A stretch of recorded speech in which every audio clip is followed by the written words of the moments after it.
I have been hanging on to this jar for a couple of months now, just so that I can try this in the winter months. This is a thicker moisturizer and should be used during the winter or the colder months, or if you have really dry, dehydrated skin. The moisturizer is supposed to visibly smooth lines and wrinkles, firm, brighten, and strengthen the skin's barrier. It also helps to attract and retain moisture and helps the skin stay fresh and firm. It is available in 3 different types of formulas: very dry to dry, dry and combination and oily. I did receive this as a free product with the purchase I actually made on the Clinique website.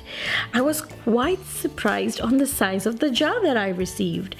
This, I want to say, lasted me for about 2.5 to 3 months, which is a pretty good, decent size. What I did notice with this is that it is a little heavier cream than I'm used to trying, but this is the winter and you generally want to use your thicker, heavier creams this time of the year.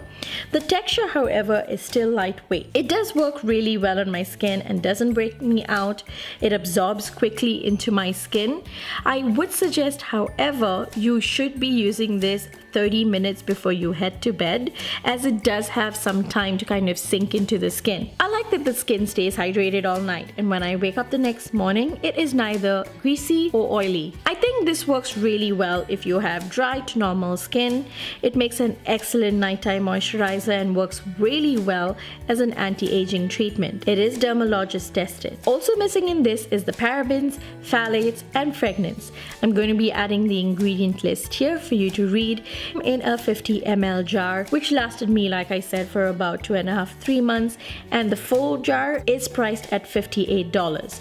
I would recommend this for all skin types. However, if you do suffer from acne prone skin, I would suggest trying out a little bit, like doing a patch test before you actually buy the full-size product. Clinique is not a cruelty-free company, and you can find Clinique products at any Sephora or Ulta outlets. You can also pick it up on their website, and they are very generous with their samples. And I will also put down a link to Amazon in the description box. That's all for today. If you did like this review and it helped you out, don't forget to give this a like. And if you want to see more, I suggest you subscribe for more videos to come. And I'll see you all in my next. Till then, you take care, and I'll see you soon. Bye!